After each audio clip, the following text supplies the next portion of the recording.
Okay, students, let's start the session, right? Okay, yesterday we were discussing about the adaptations, right? So the last topic what we discussed yesterday is the morphological and physiological adaptations of plants, right? So before that we were discussing about regulators and partial regulators. So under regulators, you know, some animals which are able to maintain the homeostasis process, they will come under regulators, right? So the birds and mammals and few lower vertebrates and invertebrates, they all come under this regulators category. Fine. So then the next thing what we discussed is partial regulators. So partial regulators here, they are going to undergo two important process. One is migration, other one is suspension of body activities. So this migration will occur because if any stressful condition is prevailing in a localized region, then animals will undergo escape in place. They will migrate from one region to other region. So seeking for the better environmental condition, and once when the favorable condition returns in their habitat, they will come back to the original place. Got it? So the second one is if the unfavorable conditions are prevailing for a short period of time, then animals can undergo this escape in time. So in under this escape in time, what they will do, they will avoid that unfavorable condition by suspending their body activities. So this can be done either by undergoing dormancy, sea dormancy, or sometimes producing this wall around the spores. Okay, then it can undergo summer sleep or winter sleep. Animals can undergo this hibernation or estivation, or sometimes the zooplanktons or the insects, they will have this diapause. Okay, that is arresting of particular stage during the development. So all these cases will occur in the partial regulators, right? So then we started with a new topic, that is adaptations. I told you what is adaptation. So adaptations are some changes that happens in the morphology, physiology, or in the behavior of the organisms which help them to survive in a particular habitat. Okay. And also this migration and suspension of body activities can also be called as adaptations. And under that, first yesterday we discussed about the xerophytic adaptations. Oh, you know, like xerophytes are the desert plants, right? So they will undergo some morphology and physiological adaptations which help them to thrive under this dry arid region that is called as the desert condition. Okay, so now we are about to start this xerocoelus adaptations. So yesterday itself I told you what do you mean by xerocoelus adaptation. Xerocoelus means the animals which lives in deserts, that is the desert animals are called as xerocoelus. And similar to your desert plants, these desert animals also undergo some adaptations. Okay, so that is what we are going to discuss, which we call it as xerocoelus adaptations, that is the adaptations followed by the desert animals. Got it? So based on this, right, I told you two animals we are going to discuss. One is kangaroo rats, which are usually found in the North American deserts. Another one is the camel, which is commonly called as the ship of the desert. So first let us discuss about the kangaroo rats. So what are the adaptations found in this kangaroo rats to help them, which help them to survive in the desert region? Okay, fine. So the first one is, the first adaptation what I'm going to say about this kangaroo rat is they meet their water requirement by means of internal fat oxidation, where the water is a byproduct. Okay, so they will have deposition of fat in the body. The kangaroo rats will have some deposition of fats. So this deposition of fats, how it is going to help them? So you know, in desert regions, the water availability will be very less. Okay, so there will be scarcity of water, and if they feel thirsty, immediately they cannot drink water because the availability of water will be very rare. Okay, so in that case, what they will do? They will meet their water requirement whenever they feel thirsty, or if they require water, so they will meet their water requirement through this oxidation of fat, and that is internal oxidation. Okay, through this internal fat oxidation. So already they will have some deposition of fats in their body, right? So when they feel thirsty, they will meet their water requirement through this internal fat oxidation, where water will be released as a byproduct. Okay, when fat is oxidized, water, not only fat, like whenever oxidation process occurs, water molecule will be released. Okay, you would have studied cellular respiration process in your 11th standard, right? So when your glucose molecule break down in the presence of oxygen, then finally energy, carbon dioxide and water molecule will be released. So oxidation process always helps in the release of water molecule. So where water is released as a byproduct. Byproduct is, that is the end product of oxidation process. Okay, so this is one type of adaptation for the organisms to meet the water requirement in the desert region. Now the second thing is, desert animals usually they don't have sweat glands. Okay, so they have no sweat glands. Sweat glands will be absent. We have sweat glands in our skin, right? So where if the environment is very hot, then what happens? Your body will start sweating, and so like when your body is sweating more, automatically you will feel more thirsty. That's why during the summer season you will drink more water when compared to the winter season, because during winter seasons sweating will be very less. So when sweating is more, your body is getting dehydrated. So to compensate the dehydration, we will drink more water. But for them, the water requirement is very the water availability is very less. Okay, so they should not sweat more. For this reason, wait, I will tell you. Okay, so for this reason, they will not have sweat glands. Fine. Now the next one is, they are able to concentrate the urine. Okay, so they are able to concentrate the urine, that is the urine will be highly concentrated. Why? Because they will not allow excess water to release in the urine. So they are able to concentrate the urine, not only urine and also the feces. Okay, the excreta, and also the feces are dry. The feces are dry so that they can consume the water, that is to minimize the water loss. Both the urine and feces are concentrated. Okay, in urine will be highly concentrated so that excess water cannot be lost from the body. At the same time, the feces are also dry, solid feces. Usually feces will have less amount of water, and that too for these organisms they will be extremely dry to minimize the water loss. Okay, now what is the fifth adaptation? The fifth adaptation is, these animals are mostly burrowing animals. What do you mean by burrowing? They will be living deep under the soil. They will have some pits, kuli, right?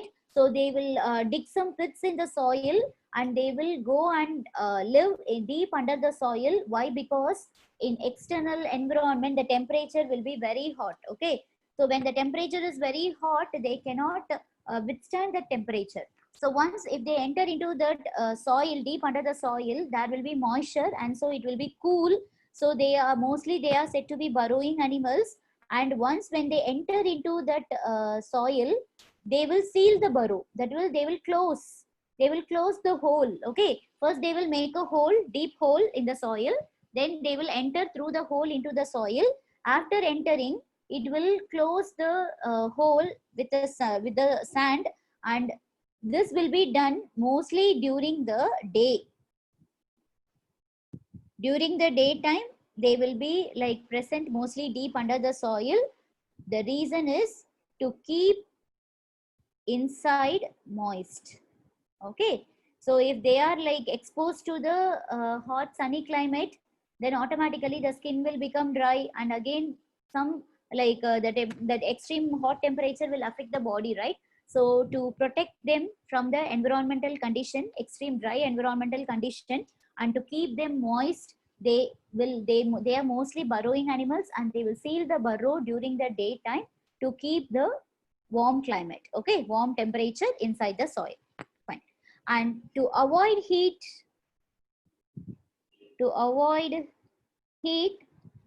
they are active during night time. That's what I told you here. They will go and live inside the burrow during the daytime.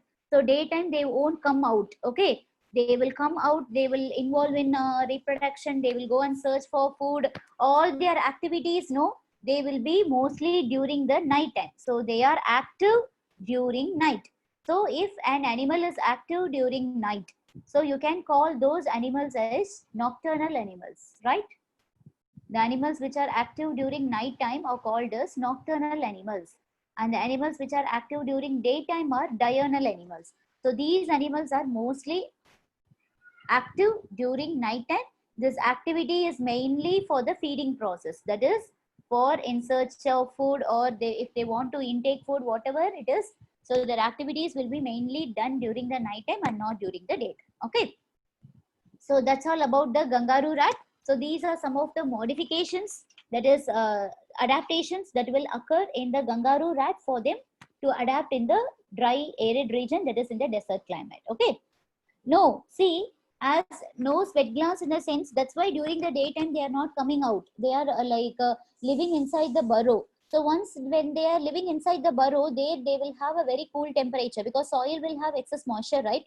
So that will help them to they will that deep under the soil, the temperature will be so cool. And they, as they are not having sweat glands, when they are living during the daytime in the burrow, there is no purpose of releasing the sweat from the body. Okay, so the body temperature will be maintained as such. Got it? Yes. So I'll show you the first and second slide, ma. You just copy, then we can move on to the camel. The adaptations that is seen in camel to help them to adapt in the environment, desert environment. Got it?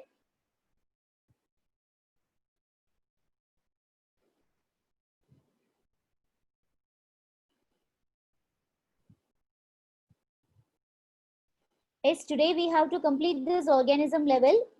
Today is the target to complete organism level. Monday I have to start with the population level. Okay. So population level, it will go for 3 to 4 days.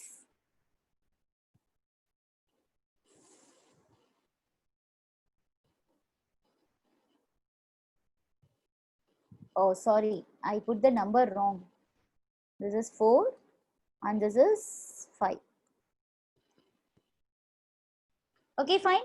So now let us see the adaptations that are followed by camels, commonly called as the ship of the desert. Okay, so camels are usually found in all the desert regions, and they also have some morphological and physiological adaptations for the desert life. Okay, desert life means to survive in the dry arid region, they also follow some adaptation. So the first one is they have low surface area to body size. Okay, so while discussing about that conformers, I told you, right, small animals, they will have larger body surface area in comparison to their volume. That is the reason I told you smaller animals cannot be found in polar region and also in extreme hot regions. Extreme hot regions, what reason I told you?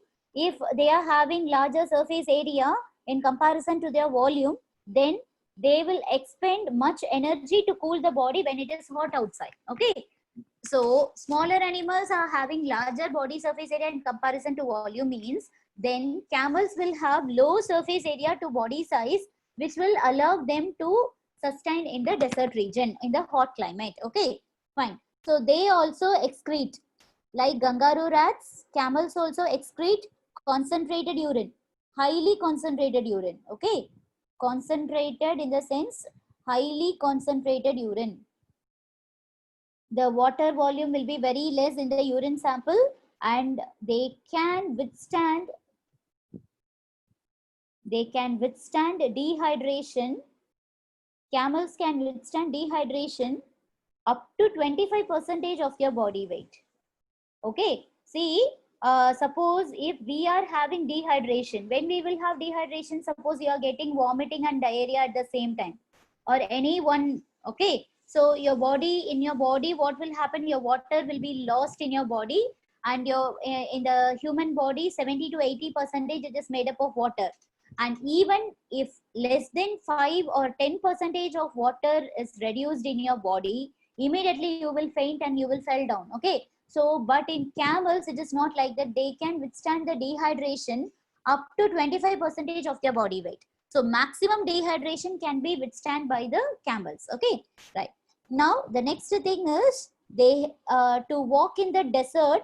The desert actually, it will have sandy soil. that sandy soil, right, it will be like very porous, dry. Okay, so this they will have some adaptations like thick foot pad to walk in the soil, and also the temperature is very hot, so the sand will be very hot. You can't even place your legs without slippers or wearing shoes or anything. Okay, so but they can walk. How they can walk and how they can withstand the high temperature? Because they are having this thick foot pad, and the skin will also be very thick. Okay, or else the skin will get easily irritated by the hot sunny climate. Okay, so they will have thick skin, and also not to get dehydrated or not to get dry, they will have hard lips. Okay, so you would have noticed during this summer season, you will feel like your lips and mouth will get dry soon because of excess dehydration. Okay, and here the camels, not to get dehydrated, they will have thick skin, hard lips, it will not get dry soon, and thick foot pad which help them to walk in the sand, that is sandy soil, all those things. And as kangaroo rats have some fat deposition in their body, camels also have fat deposition that we call it as hump. Okay, you can see some elevation near to the neck region, that is this hump is responsible for the storage of fat.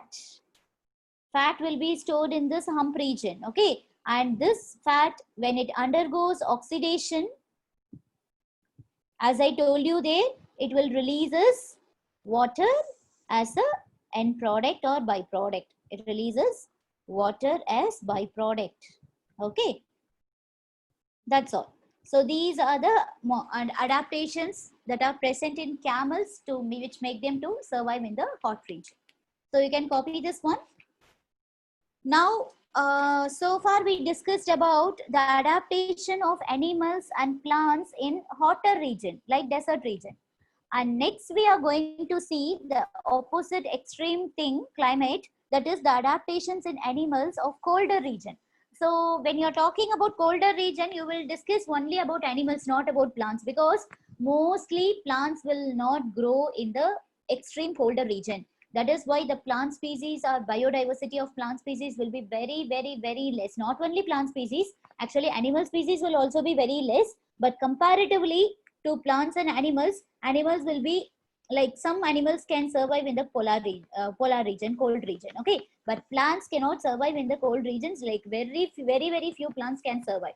So we are going to discuss about the animals that we can adapt in the colder region. What are the adaptations that can be seen? Okay.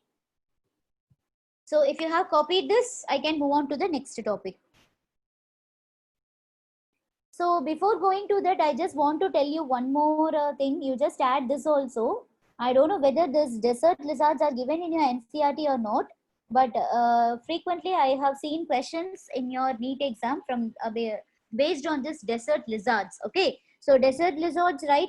So these desert lizards, they maintain their body temperature.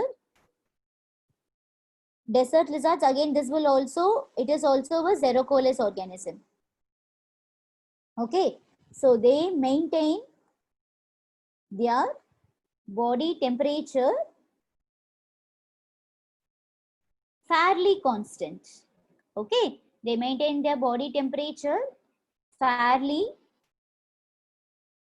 constant by following some behavioral adaptations. Okay, so in your kangaroo rats and in your camels, we discussed about the morphological and physiological adaptations, right? So you know what is morphology and what is physiology. I just want to give you an example about behavioral adaptations followed by the organisms, and that example is desert lizard. Okay, so this desert lizard, right? So it will also maintain the body temperature fairly constant. Fairly constant means it is not going to be always like perfectly constant. Mostly it will be approximate. It will try to maintain the body temperature. Okay, but this is not because of the morphological and physiological adaptation. It is by the behavioral adaptation. Behavioral adaptation means in their body feature, morphology, or inside anatomy, they will not have any special adaptations for this. But it will undergo some behaviors so that it can adapt to the particular environment by maintaining the body temperature. How it is? Let me tell you some points. Okay. Under this behavioral adaptation, the first one is whenever their body temperature drops down below the comfort zone, they will bask in the sun and they will absorb the heat. Okay, so suppose the body temperature is coming below the normal body temperature, then it will go and stand in the sun, like as we are taking sun bath. Okay, we'll take sun bath, right? Not we, but Americans and other like that white races people, know, white skin races people. So to get more melanin synthesis, they will apply oil and they will sit in the sun, so that this vitamin D will induces the melanin synthesis in the skin. Okay, so likewise these organisms, desert lizards, when when their body temperature when their body temperature drops means reduces. Okay, drops below their comfort zone. Below their comfort zone means below their average temperature, normal average body temperature. Below their comfort zone, if the body temperature drops, then what they will do, they bask in the sun. Bask means go like standing in the sun, directly facing the sunlight. Okay, they bask in the sun and they will absorb the heat. Once when the body temperature, once when they are doing like this basking, sun basking, the body temperature will start slowly rising. So when the body temperature rises, okay, once when it reaches the average temperature of the normal body temperature, then it will like come to the shade and it will lead the normal life. So this is one behavioral adaptation followed by the desert lizards to maintain the body temperature fairly constant. Now the second adaptation what I want to say is, when the surrounding temperature starts increasing, they will move to the shady areas. When the external temperature is more than the normal temperature, when the external surrounding temperature starts increasing. Okay, so if it is more than the normal temperature, that is during the extreme summer season, they move into shady areas. They will not go to the sunny region, they will go to the shady area. Okay, so this is also one type of behavior. And the third one, the last one is, they also even burrow into the soil. These desert lizards even burrow into the soil. Usually in our region, you can see lizards only on the walls and ground, that is in the gardens like that. Okay, but desert lizards, no, they even burrow into the soil to escape above ground heat. So to escape the external heat which is present above the ground, to escape from this above ground heat, they even burrow into the soil and they also feed at night. That is, they are also said to be nocturnal. Okay, fine. So these are some of the behavioral adaptations you should know about desert lizards, again to sustain in the hot climate or hot region. Got it?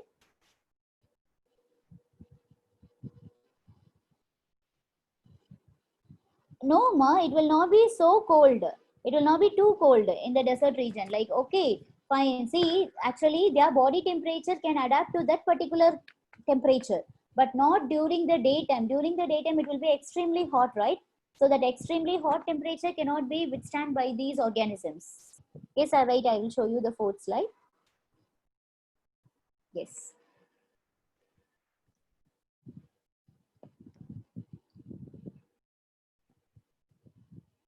Please copy the fourth one, ma. Fourth, and then I will show you the fifth. Then we can move on to the adaptation of animals living in colder region.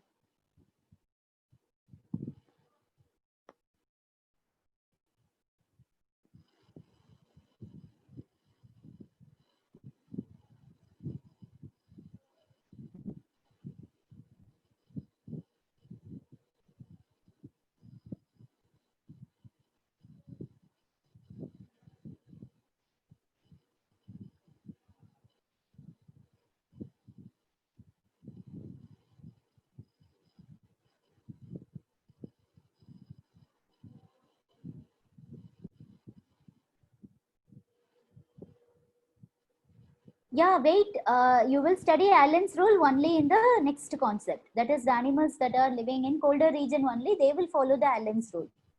Wait, why you are getting hurry, students? Only when we are seeing, when I'm talking about adaptations in colder regions, I can talk about Allen's rule, right? If you are asking before that, how other students will understand that?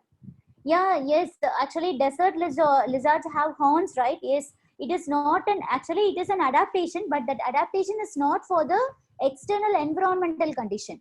Desert lizards have horns to protect themselves from the predators. Okay, not it is not going to help them to sustain in the particular temperature. That is not for adapting to the environment.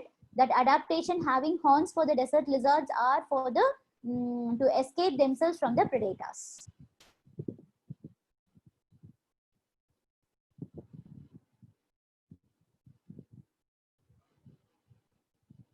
Okay, so now let's see fifth slide. There is only one point. You just copy this. Fine. So now we are going to see the adaptations in animals living in colder regions. Living in colder regions. Okay. So mostly the adaptations in animals living in colder regions are mainly meant for the reason, that is to minimize the body heat loss. Okay, to minimize the body heat loss. So there the adaptations in animals living in hotter regions are mainly for to minimize the water loss from the body.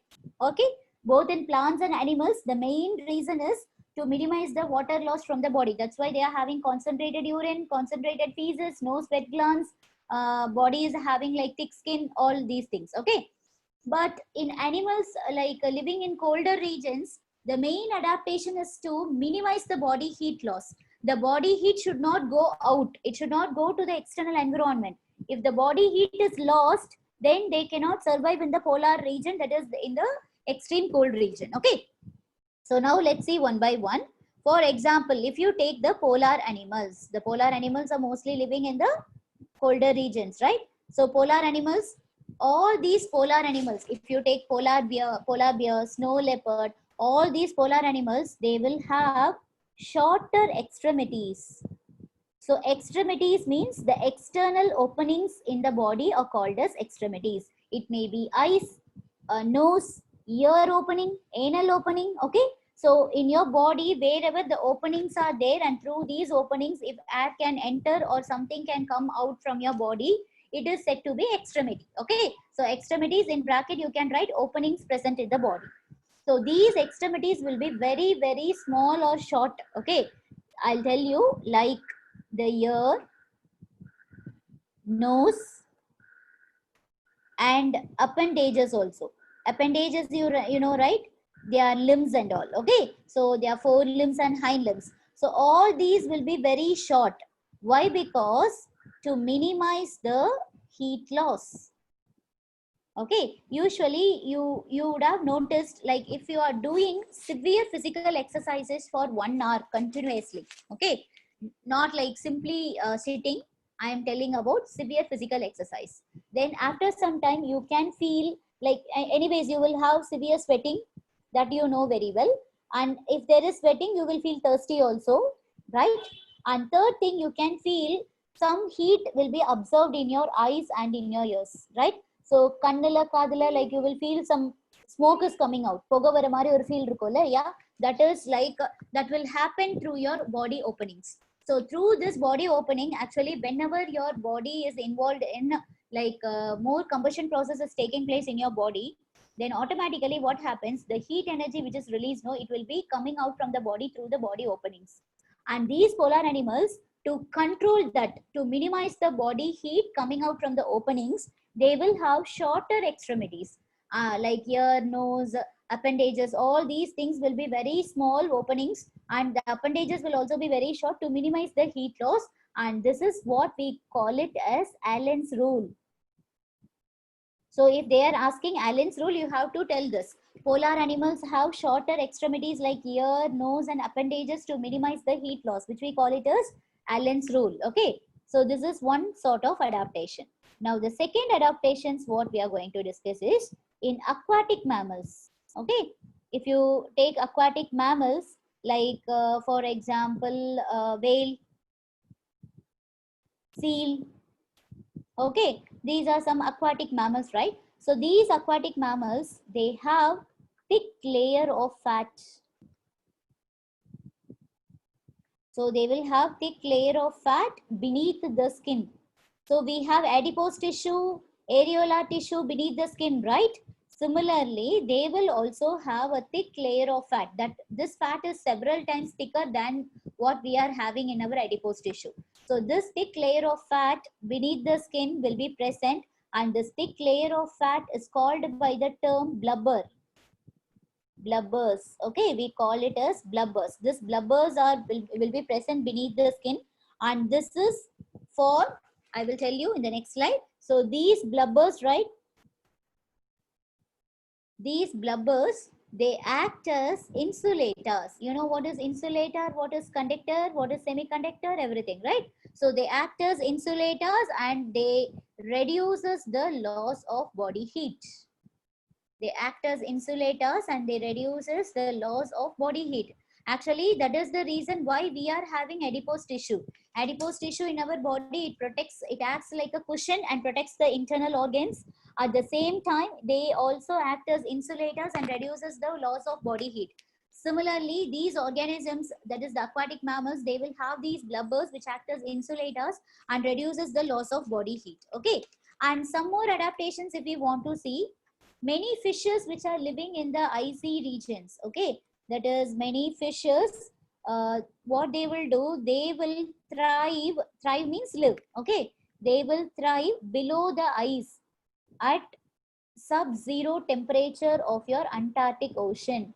So if you see that Antarctic Ocean, when it is below 0 degrees Celsius, all the water in the ocean will get freeze and it will get frozen into ice. Okay, so these ice layers which are formed, you know, it will be very, very thick.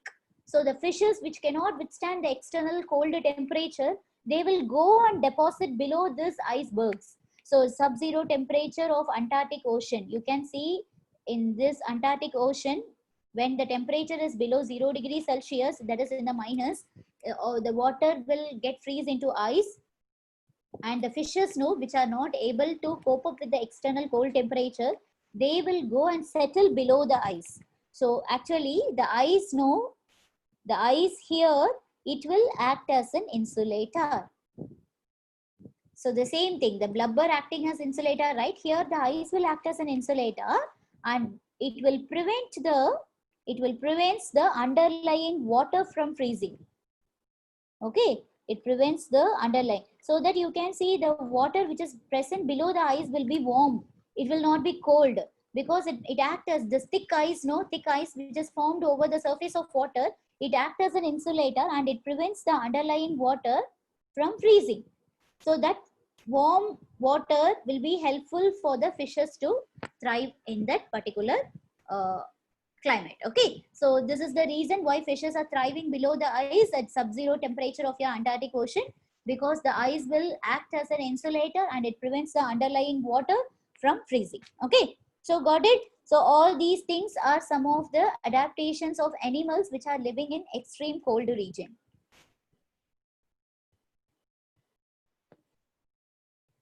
So I just want to discuss one of the adaptations that are followed by human. Okay, so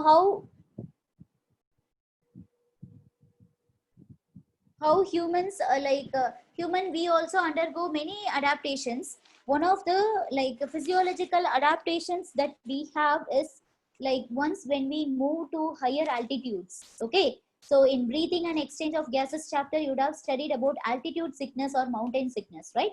So this mountain sickness, first it will appear when you reaches the height. Slowly your body will start adapting to that particular altitude or that particular temperature prevailing in the mountains, and that adaptation is because of the physiological adaptation which is taking place in your body. Okay, so let me discuss about those physiological adaptation, and that is the last one we are going to discuss under these adaptations of organisms.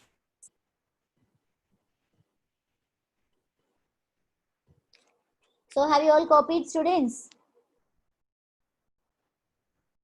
Yeah, water is, see here in this case, the ice which is formed over the surface of water, that will act as an insulator. Okay, fine. Now see, under human, I just want to discuss about the physiological adaptations of human.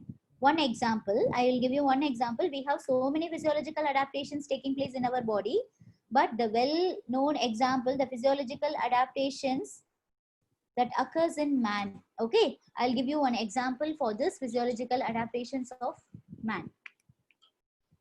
Some organisms like most, not only man, some many organisms will have the physiological adaptations. Like, so they can this physiological adaptations will occur if they are, if they want to respond to a stressful condition. For that, what we are going to see is when we, that is we means man. Okay, when we go to higher altitudes, you know altitudes means height. Okay, when you go to higher altitude, that is higher altitude means more than 3500 meters. Okay, for example, like near Manali, there is one place called as Rohtang Pass. So this Rohtang Pass is more than 3500 meters. Or you can see one more example for that, this Manasarovar in Tibet. Okay, yeah, so Manasarovar in Tibet. So if you move to these regions, automatically we will develop this altitude sickness. We develop altitude sickness. So how can you infer altitude sickness? So some symptoms will occur. If those symptoms occur, then you can identify that we are suffering from altitude sickness. So what are the common symptoms that will happen during this altitude sickness? I will tell you. The first one is when you are moving to higher altitudes, you will have nausea and vomiting. Fine. So nausea, vomiting will be there. And second one, heart palpitation will be there. Okay, heart palpitation means like there will be differences in the regular normal heartbeat rate. Okay, and then your breathing rate will increase. So you will have like fast breathing. So that is high breathing rate. Breathing rate will increases. Okay, if you move to higher altitudes. Also, you will feel so tired, fatigue. Like you will have giddiness, like you feel like your head is rotating. Yes, so headache will be there, all this fatigueness will be felt. Okay, now why these symptoms are appearing when we move to higher altitude? So you know this reason very well. This you would have discussed in your breathing and exchange of gases. That is, once when we move to higher altitudes, what happens? The partial pressure of oxygen. Have you studied the partial pressure of oxygen and carbon dioxide in breathing and exchange of gases? PO2, PCO2, based on this PO2 and PCO2, you will draw that oxygen dissociation curve, which is sigmoid in shape, that will move to right, left, all those stories you know, right? You have studied in human physiology, right? So now I will tell you what is the reason why when we move to higher altitude, all these things are happening. In higher altitude, the PO2, you have to write like this. Okay, the partial pressure of oxygen, that is, which we call it as the atmospheric pressure. The partial pressure of oxygen, which is said to be the atmospheric pressure, it will, this partial pressure will drops. It will come down. Okay, and what happens once PO2 is less, automatically the sufficient oxygen will not be available. Sufficient oxygen is not available because of the reduced partial pressure of oxygen. Sufficient oxygen is not available when you move to higher altitude.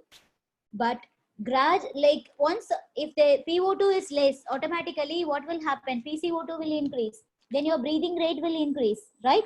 And your oxygen hemoglobin dissociation curve will start moving towards the right. That is, there will be more dissociation of oxyhemoglobin to produce the, to release the oxygen to the tissues. Okay, so all these things will happen, right? But gradually you can notice, you can physiologically adapt to your that environment.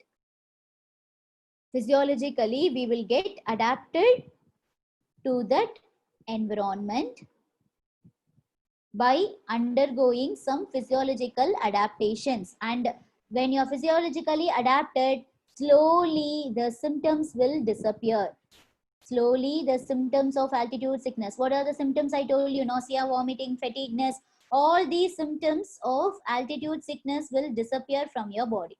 Now what is that physiological adaptation that will happen? Okay, so when you are having this altitude sickness, I told you some physiological adaptation will take place in your body. And what are those physiological adaptations that will occur?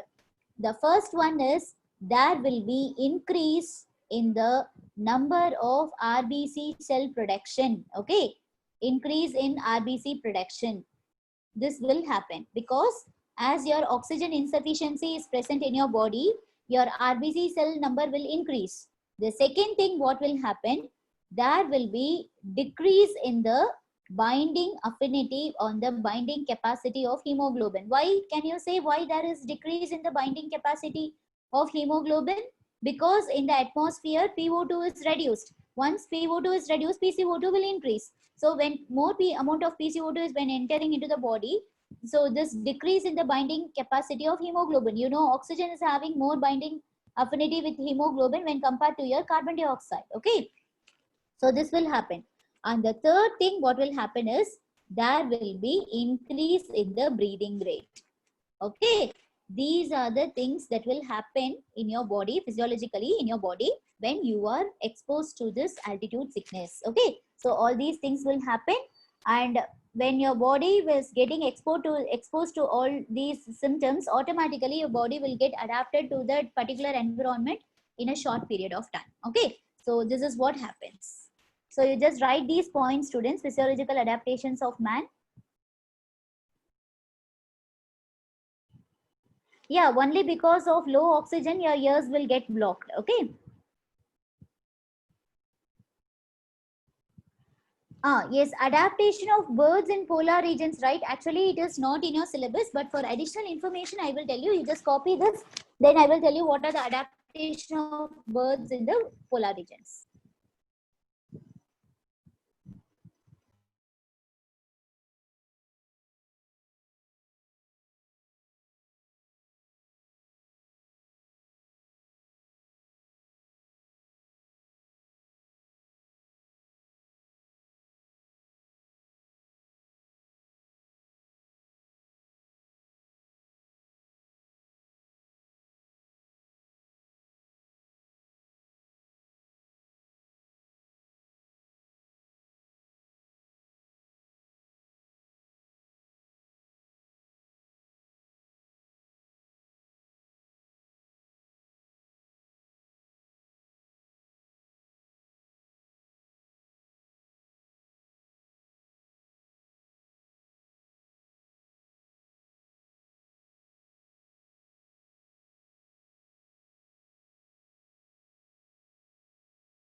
Yeah, let me tell, sorry, it got unmute. Yes. So one student asked me about how birds will adapt to the polar region. Okay, so birds know they will not have any special adaptations at all. Only their feathers will help them to adapt in the extreme cold regions. Usually the birds, they will have feathers, right? But these feathers will be several times more thick, as we are having the animals which are living in polar regions have a thick fur, right? Similarly, the feathers of the birds which are living in the polar region will be very thick, and that will act as an insulator and help in insulating property. That is, it will not allow the body heat to loss to the external environment. Okay, fine. So some more examples I just want to tell you in additional, that is the marine invertebrates and fishes. So these organisms are well adapted. They are well adapted to survive at a great depth of the ocean. Okay, so survive at a great depth of the ocean in the sense these organisms will be they are found in a greater depth of the oceans where the pressure can be more than 100 times than the normal atmospheric pressure. Usually the atmospheric pressure which is prevailing in the external environment, right, when you compare that normal atmospheric pressure and the pressure which are present deep inside the ocean, so the pressure which are deep inside the ocean will be 100 times more than the normal atmospheric pressure. So they are at a, adapted to survive in great depth of the ocean. Okay, in greater depth of ocean. So what is this adaptation? Why they need this adaptation? Because the pressure deep inside the ocean, right, they will be 100 times more than the normal atmospheric pressure. Okay, so the pressure deep inside the ocean will be 100 times more than the normal atmospheric pressure. Okay, so how do these organisms are able to maintain, that is they can survive in this particular pressure which is 100 times more than the normal atmospheric pressure? So the body of these animals, like I told you some fishes, right, I'll give you some example. Some fishes like salpa, and then jellyfishes also. Jellyfishes, you know, right, they will come under cnidarians, right? So jellyfishes, they are the body of these animals are filled with water, completely filled with water. The body of these organisms are completely filled with water, where increase of pressure will not produce any effect for them. Okay, so as the pressure inside is 100 times more than the normal atmospheric pressure, the body will be completely filled with water. So the increase of pressure do not causes much effect, do not causes effect to them. Okay, do not cause effect to these organisms. The pressure will not affect these organisms as their body are completely filled with water. And one more thing, the fishes, right, they will have swim bladder. They will have swim bladder. So this swim bladder contains compressed gases. So this also help them to maintain that pressure which is more than the normal atmospheric pressure. Okay, so these are some of the adaptations that will be carried out by the organisms which are present deep under the ocean at greater depth, where the pressure will be several times more than the normal atmospheric pressure. Okay, and we know like some biochemical adaptations also we are having in our body. So if you want to know what are the biochemical adaptations that will usually occur in organisms, you just write down. Okay, because in the starting I told you physiological, biochemical, and what is that, morphological adaptations will be carried out. Biochemical adaptations means sometimes there will be differences in the composition of the, differences will be seen in the composition of your cell membrane or plasma membrane. Okay, cell membrane, and then there will be composition, there will be difference in the composition of protein and also other biomolecules which are present inside our cell. You know what are the biomolecules that are present in the cell? Okay, so it is the high pressure of water column that that disturbs the complex molecules. Okay, so these are some of the biochemical adaptations. Just for your information, I am telling about this biochemical adaptations. So by this the organism level is over. Okay, Yeah, they are adapted to that. See, actually the body is completely filled with water, right? So they will, like, the external atmospheric pressure will not disturb their body biochemical activity. That's why the body is completely filled with water to regulate their um, regular metabolic activities which is taking place inside the body. Okay, so that the external pressure will not at all affect them. Got it? So that's all, students. Organism level is completed with this. So from Monday onwards, we can start the population level. So under population level, I will discuss you all in and out topics, because the same population topic again you will study in the reproductive health chapter. So when coming to reproductive health chapter, directly I will move on to the strategies how to control the population. Okay. So there again I will not teach population. I will teach everything here itself. What is population explosion, what are the population level can be calculated, all those things I will teach here itself.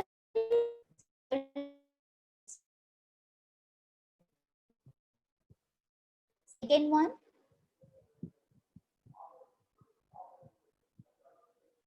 third one,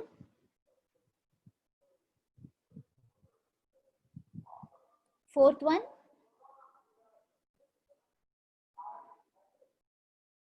fifth one,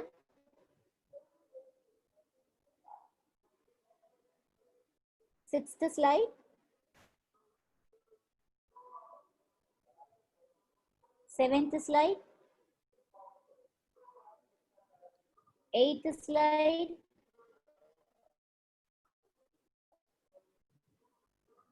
ninth slide. Common name of animals living in that, we don't have any common name like that. They are polar animals, that's it. Polar animals, which includes birds, everything. Polar animals, that's it. 10th one.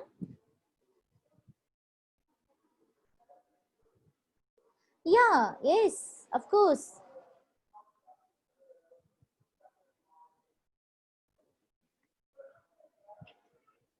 11th one. 7th slide, wait. This is 7th slide. So students, hope you all have been prepared for your this week NEET exam, right? Bio, human health and disease. You are studying this chapter for the second time. Only drug addiction part is included. So please write the exam well. Try to get full marks. Okay, 360 out of 360. Got it? Okay, see you all on Monday. Thank you. Bye bye.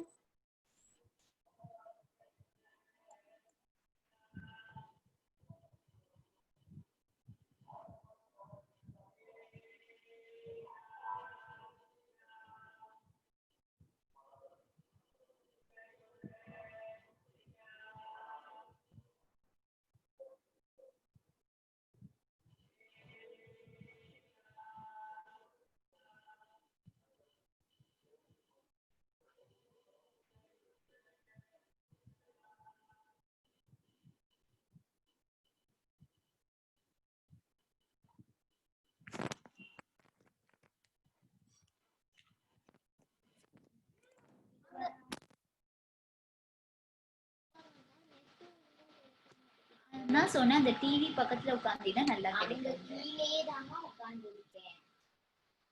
சரி அப்போ on பண்ணி இங்கே உட்காந்து